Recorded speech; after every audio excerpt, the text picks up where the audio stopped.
सभी विद्यार्थियों का इस YouTube चैनल रामलाल क्लासेस में स्वागत है।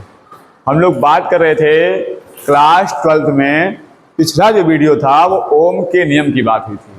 उसमें ओम का नियम हमने पढ़ा था, ओम के नियम का सत्यापन पढ़ा था और पढ़ते पढ़ते पहुंच गए थे वैद्युत प्रतिरोध तक। मेरा साइन बंद कर दें। तो वैद्युत प्रतिरोध तक आ गए थे।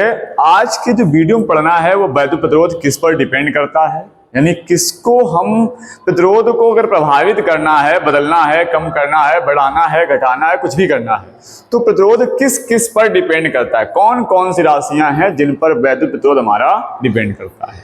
वैद्युत चालकता क्या होती है, जो इलेक्ट्रिक कंडक्टिविटी होती है, इलेक्ट्रिक चलने का जो सिस्टम होता है वो किस पर डिपेंड करता है, कब ज्यादा इलेक्ट्रिक कंडक्टिविटी होगी, कब कम होगी। और इसके बाद विशिष्ट प्रतिरोध क्या होता है, विशिष्ट चालकता क्या होती है, विशिष्ट चालकता और आपके जो धारा घनत्व वगैरह होता है, इनमें संबंध क्या होता है। तो ये कुछ बातें करनी है इसमें, और ये थोड़ी चीजें इसमें हैं और एग्जाम पूछी जाती है रिलेटिव। जैसे इस बार भी एग्जाम पूछा गया था, वैद्युत प्रतिरोध को प्रभावित करने वाले चालक जो होते हैं वो कौन कौन से होते हैं। अगर किसी चालक कारक का वैद्युत प्रतिरोध है तो उसको कौन कौन प्रभावित करता है, उनके कारक लिखिए। ये प्रश्न इस बार भी एग्जाम पूछा गया था, एनसीईआरटी के हिसाब से चल रहा थे।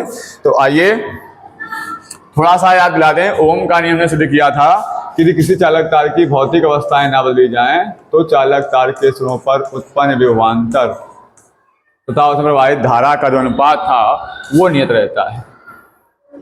इसके बाद हमने दो प्रकार के परिपथ पढ़े थे। एक पढ़ा था ओमीय परिपथ। इसमें ओमीय परिपथ में ओम के नियम का पालन हो रहा था। इसमें जो ग्राफ मिल रहा था वो विभव धारा के बीच ग्राफ एक सीधी सरल रेखा प्राप्त हो रही थी। फिर हमने पढ़ा था अनओमीय परिपथ।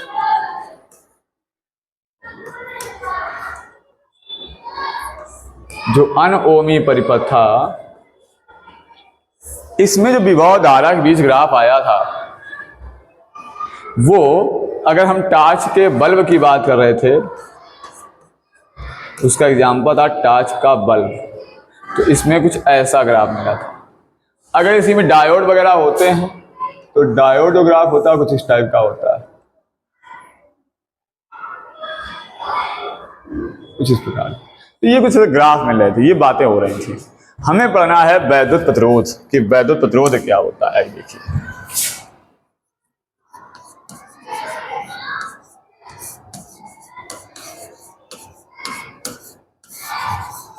वैद्युत प्रतिरोध, इसके बारे में बताया थोड़ा सा हमने, डिटेल सब जानेंगे इसके बारे में। इसको हम कहते हैं इलेक्ट्रिक रेजिस्टेंस।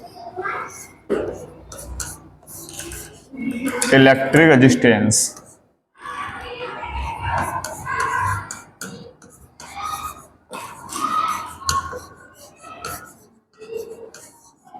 क्या होता है, इलेक्ट्रिक रेजिस्टेंस।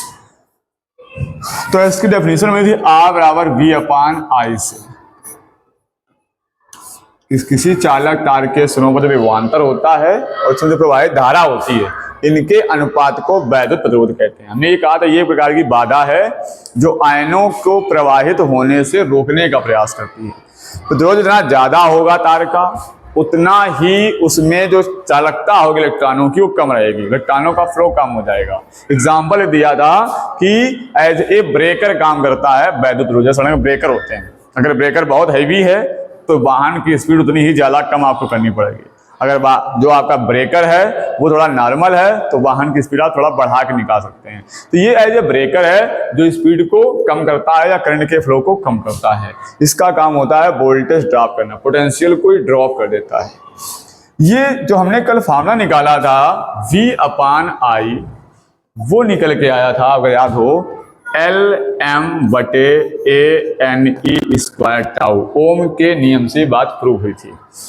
यहां से अगर हम इसको ऐसे दें, इसको R कह दें, V अपान I R, और ये L अपान A अलग कर लिया तो ये बचेगा MNE स्क्वायर टाउ।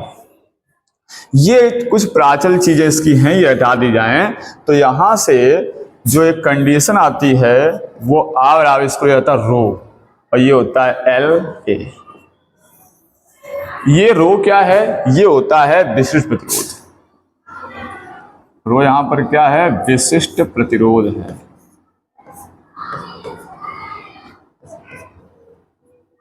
विशिष्ट प्रतिरोध कहते हैं इसको। जो प्रतिरोध हमारा है इन तीन चीजों पर डिपेंड करता है, और विशिष्ट प्रतिरोध है ये डिपेंड करता है पदार्थ की प्रकृति पर।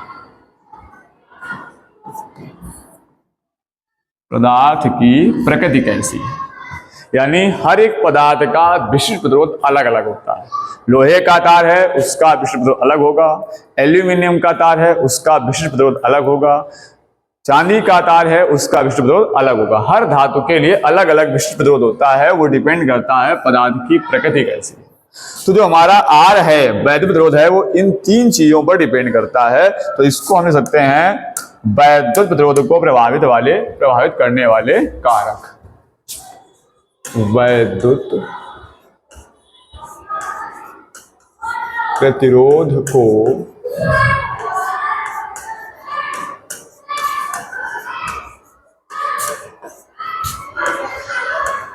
प्रभावित करने वाले कारक।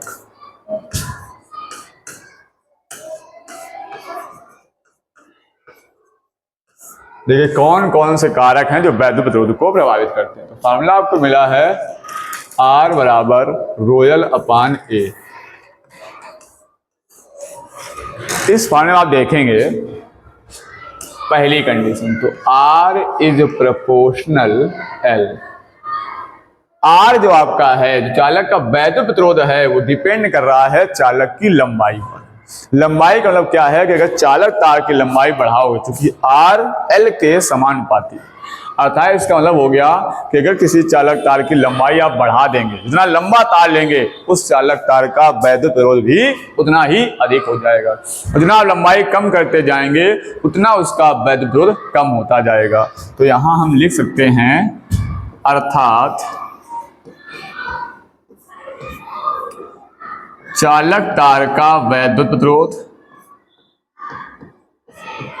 चालक तार का वैद्युत प्रतिरोध चालक की लंबाई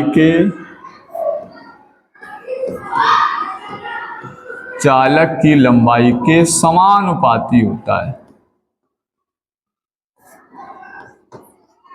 चालक की लंबाई के समानुपाती हो, लंबाई बढ़ेगी प्रतिरोध बढ़ जाएगा। जितना ज्यादा तार लंबा होगा उतना उसका प्रतिरोध अधिक होगा। दूसरी पोजीशन देखिए इसका, R इज प्रोपोर्शनल 1/A है। ये क्या होता है, अनुप्रस्थ क्षेत्रफल। जो तार आपका होता है क्रॉस सेक्शन एरिया उसका, ये इसको हम कहते हैं अनुप्रस्थ क्षेत्रफल। ये एरिया होता है, ये इस एरिया के जो तार हमारा है वो कैसे है, व्युत्क्रमानुपाती है। व्युत्क्रमानुपाती मतलब अगर एरिया ज्यादा रखोगे तो प्रतिरोध कम रहेगा, एरिया आप कम कर देंगे प्रतिरोध बढ़ जाएगा, एरिया बढ़ा देंगे प्रतिरोध घट जाएगा। इस एरिया को आप मोटाई भी कह सकते हो। जितना तार मोटा होगा उतने प्रतिरोध उसका कम रहेगा, जितना पतला तार होगा उतने उसका प्रतिरोध अधिक हो जाएगा। इसे देखा होगा आपने, जहाँ के अधिक लोड होता है, ज्यादा वोल्टेज चाहिए होता है, तो वहां पर मोटा तार लगाते हैं ताकि उसका प्रतिरोध कम रहे। नहीं तो अगर प्रतिरोध ज्यादा कर देंगे तो अगर पतला तार कर दिया तो प्रतिरोध ज्यादा हो जाएगा, और अगर प्रतिरोध ज्यादा हो गया तो उसमें क्या होगा, हीट ज्यादा बन जाएगी, एनर्जी लेस ज्यादा हो जाएगी, और जब हीट बनेगी तो तार जल सकता है। तो इस जगह पर आप लिख सकते हैं अर्थात चालक तार का वैद्युत प्रतिरोध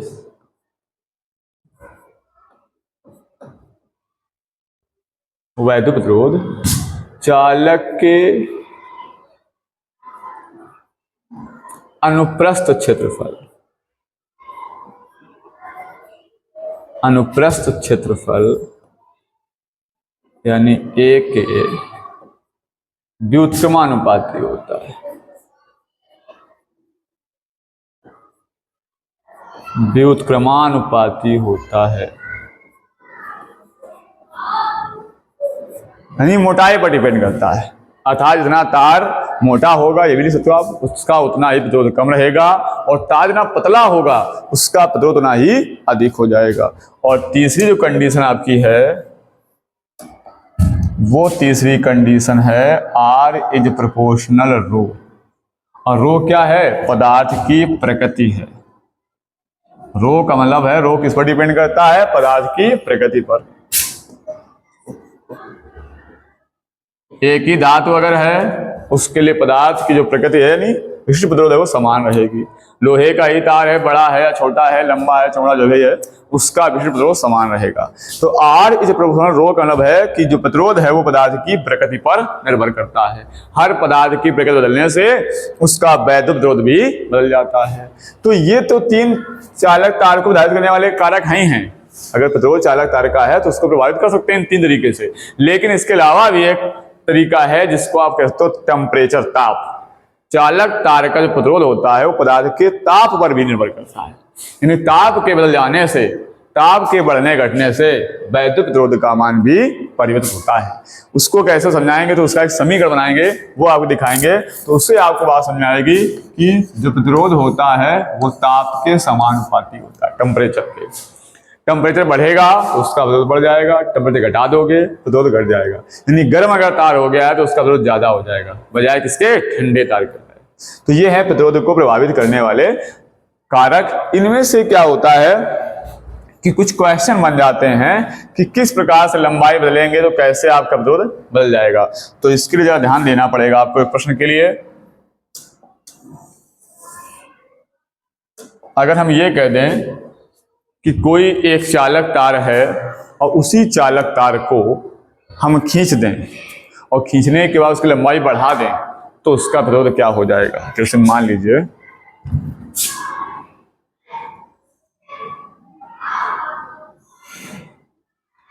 ये एक चालक तार है और इसकी लंबाई अभी L1 है, L मान लेते हैं, L1 बराबर L है। अगर इसी तार को हम खींचें तो आप समझ सकते हो खींचने से तार पतला हो जाएगा। अगर खींच दें और तार ऐसा हो गया, इसकी लंबाई मान लो n गुनी हो गई।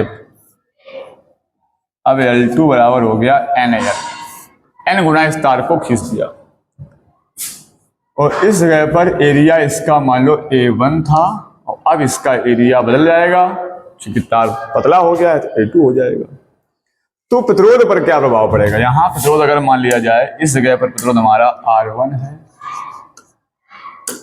और इस जगह पर प्रतिरोध R2 हो जाए तो दोनों में क्या रिलेशन आ जाएगा? तो देखिए जरा ध्यान समझिएगा, बात समझ आएगी। L1 बराबर L है और उस समय A1 क्षेत्रफल है, प्रतिरोध आपका R1 है। अब जब इसको n गुना खींच दिया, तार को लंबाई के अनुदिश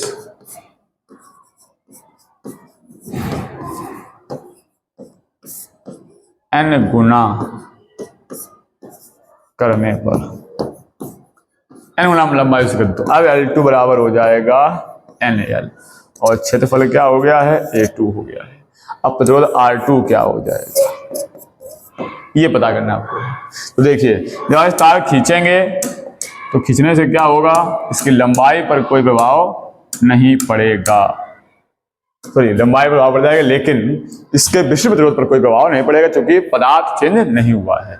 जब पदार्थ नहीं चेंज हुआ है तो रो इसका समान रहेगा। रो अगर यहाँ पर है विशिष्ट प्रतिरोध तो रो यही भी रहेगा, क्योंकि अगर लोहे का तार है तो आप खींचोगे तो लोहे का तो रहेगा। ऐसा नहीं कि लोहे का है खींच दो एल्यूमिनियम बन जाए, तो सो तो नहीं सकता है। तो जब तार की प्रकृति नहीं चेंज होगी तो विशिष्ट प्रतिरोध समान रहेगा। आप जरा देखिए, हम अगर आपको पहली स्थिति में दिखाएं, प्रथम स्थिति में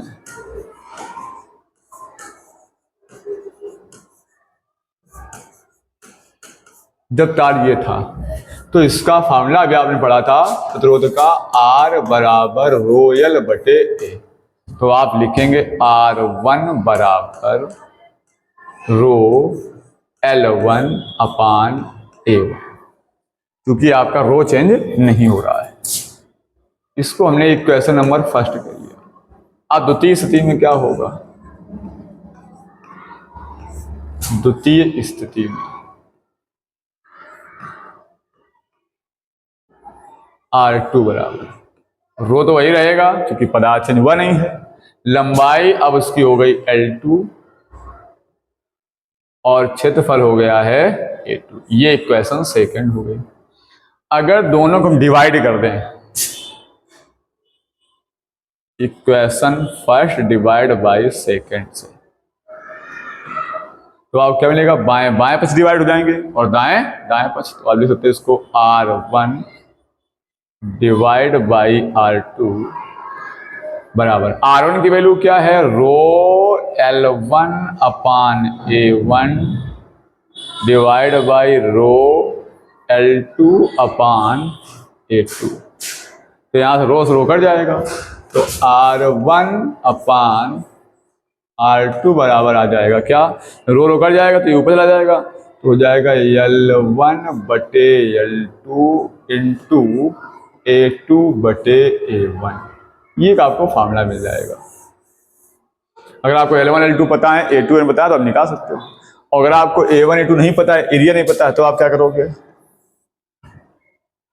आज देखते पदार्थ चेंज नहीं हुआ है। जब पदार्थ नहीं चेंज होता तो उसका घनत्व भी चेंज नहीं होगा, न द्रव्यमान चेंज होगा। यहां द्रव्यमान और घनत्व कैसे हैं? नियत। तो लिखेंगे चूंकि तार को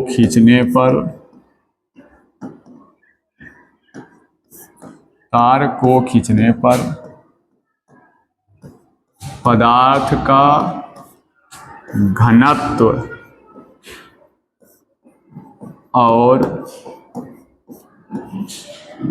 द्रव्यमान नियत रहेंगे, इनमें कोई परिवर्तन नहीं होगा। किसमें? द्रव्यमान और घनत्व।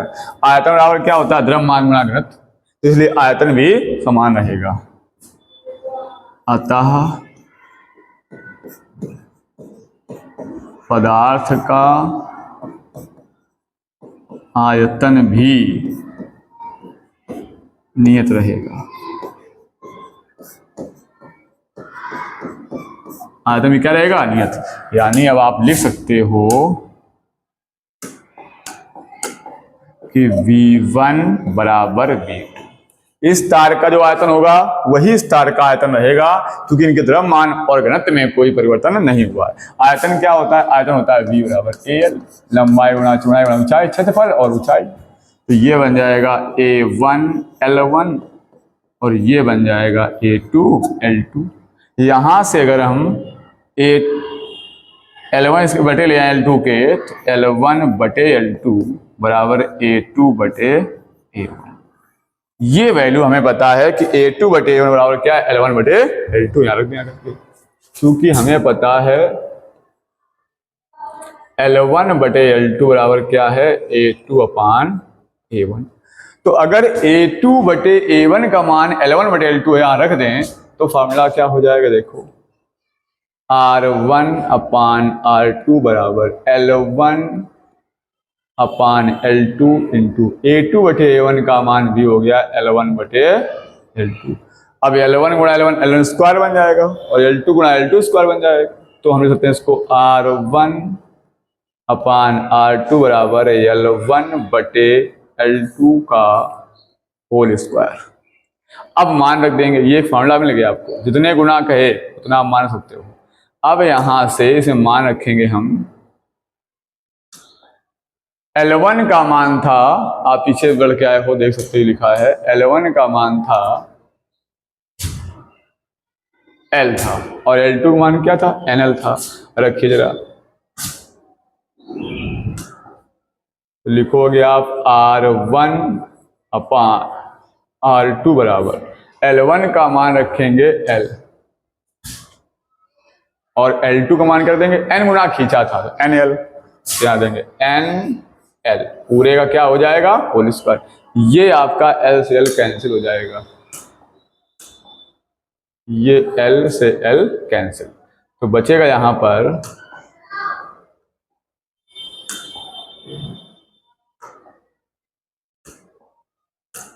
ये बचेगा R1/R2 बराबर 1/n का होल स्क्वायर, और इसको हम लिख सकते हैं R1/R2 बराबर 1/n स्क्वायर। तो R2 बराबर क्या हो जाएगा, n स्क्वायर R1।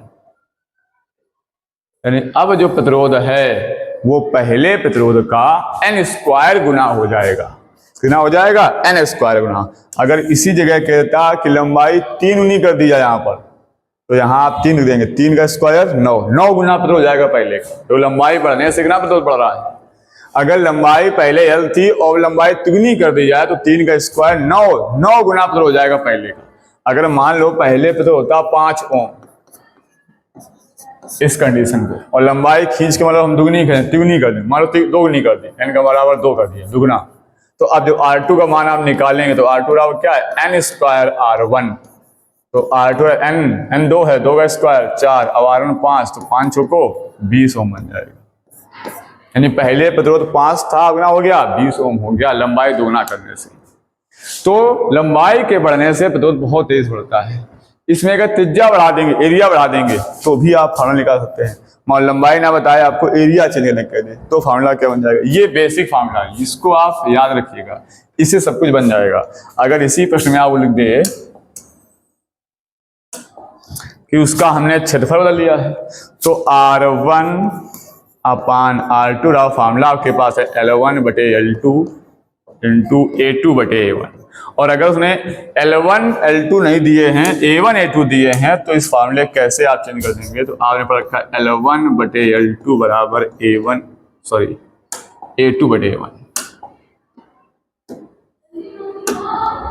A2/A1। अब अगर L1/L2 हटा देंगे तो यहाँ क्या आ जाएगा, A2/A1 आ जाएगा। तो R1/R2 यहाँ हो जाएगा A2/A1। ये पहले लिखा है A2/A1, तो ये ऊपर A2 स्क्वायर जाएगा, नीचे A1 स्क्वायर। तो आप इसको लिखते हैं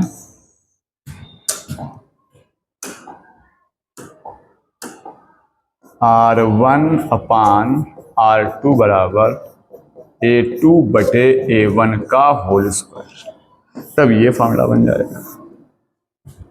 अब इसको क्षेत्रफल ना चेंज करोगे उस हिसाब से आ जाएगा। त्रिज्या कह दे इसको, तो त्रिज्या के लिए आप जानते हैं इस अनुप्रस्थ क्षेत्रफल की जो क्रॉस सेक्शन एरिया होता है, ये वृत्ताकार होता है, इसका क्षेत्रफल होता है पाई R स्क्वायर। तो यहाँ पर देंगे पाई R2 स्क्वायर, नीचे हो जाएगा पाई R1 स्क्वायर। अगर त्रिज्या उधर रखी गई है तो आपका फॉर्मूला बन जाएगा R1/R2 बराबर A2 की जगह हो जाएगा पाई R2 स्क्वायर अपान पाई R1 स्क्वायर पूरे का होल स्क्वायर। पाई से पाई कैंसिल हो जाएगा, तो R1/R2 बराबर, ये देखो 2 घात पहले से बाहर हैं और 2 घात ये आ जाएंगे बाहर, 2 4 हो जाएंगे, तो आप लिख सकते हो R2/R1 की होल पावर 4। ये फॉर्मूला मिल जाएगा।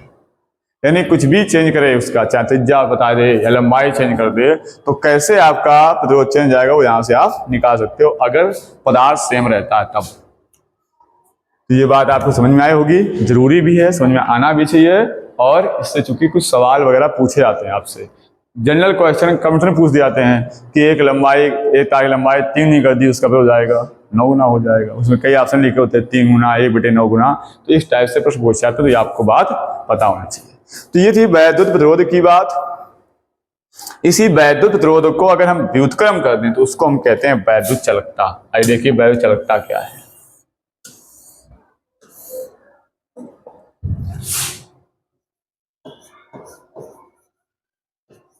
वैद्युत चालकता,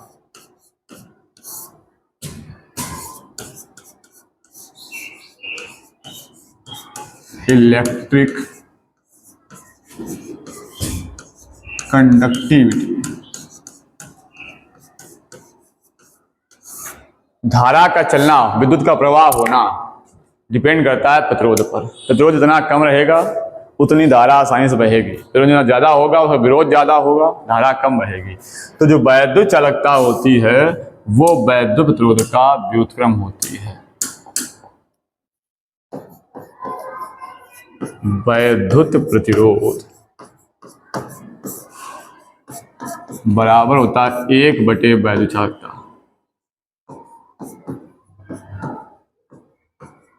उल्टा है, आ बराबर 1 अपान कंडक्टिविटी सी, या सी बराबर 1 अपान आर। सीधा 1 अपान आर, आर प्रतिरोध है, ये प्रतिरोध के व्युत्क्रम लिखा हुआ है, ये सी क्या है, कंडक्टिविटी है, चालकता है। तो वैद्युत प्रतिरोध के व्युत्क्रम को वैद्युत चालकता कहते हैं। ये इसका व्युत्क्रम है, प्रतिरोध ज्यादा चालकता कम, प्रतिरोध कम चालकता ज्यादा। हमने कहा एज ए ब्रेकर समझो, ब्रेकर हैवी है स्पीड कम कर देगा, ब्रेकर नॉर्मल है स्पीड आप बढ़ा नहीं कर सकते हो। प्रतिरोध ज्यादा हो जाएगी यहाँ पे, स्पीड कम हो जाएगी, यहाँ प्रतिरोध कम है स्पीड बढ़ जाएगी। तो वैद्युत प्रतिरोध के व्युत्क्रम को वैद्युत चालकता कहते हैं। इसका यूनिट क्या बन जाएगा देखिए, मात्रक 1/r, और r क्या है, वैद्युत प्रतिरोध, इसका मात्रक पढ़ चुके थे। वैद्युत प्रतिरोध का मात्रक होता है ओम। क्या होता है, ओम। इसको ऊपर ले जाएंगे तो आ सकते हैं ओम इनवर्स। क्या लिखेंगे इसको, ओम इनवर्स, या इसको महो लिख दिया जाता है, महो। महो उसका उल्टा, ओम का उल्टा महो, ओम इनवर्स। ओम का उल्टा महो, आ निकलता है, आ हा से बनता है तो महो लिख दिया इसको, महो। ये हो गया आपका वैद्युत चालकता के लिए। अब आते हैं विशिष्ट प्रतिरोध क्या होता है।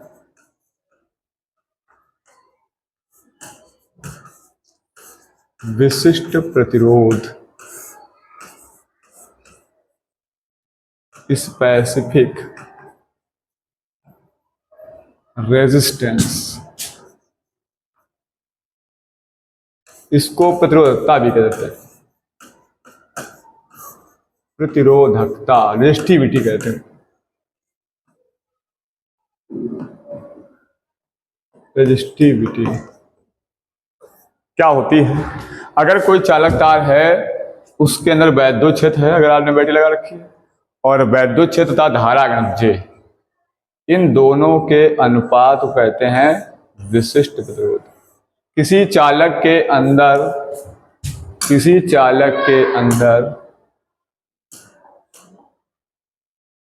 उत्पन्न वैद्युत क्षेत्र तथा उस बिंदु पर धारा घनत्व, ये क्या है, धारा घनत्व, इन दोनों के अनुपात को कहते हैं विशिष्ट प्रतिरोध। किसी चालक के अंदर उत्पन्न वैद्युत क्षेत्र तथा उस बिंदु पर धारा घनत्व के अनुपात को विशिष्ट प्रतिरोध कहते हैं। इसका फॉर्मूला देखो क्या बनता है, रो बराबर ई अपान जे। ई है वैद्युत क्षेत्र तीव्रता, ई बराबर में पढ़ रखा वी अपान एल, वैद्युत क्षेत्र विभवांतर के संबंध से, और जे बराबर आप पढ़ चुके हैं आई अपान ए। रखिए मान यहां पे आकर के,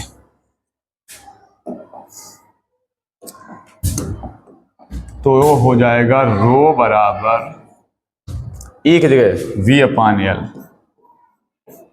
अपान जे की जगह आई अपान ए।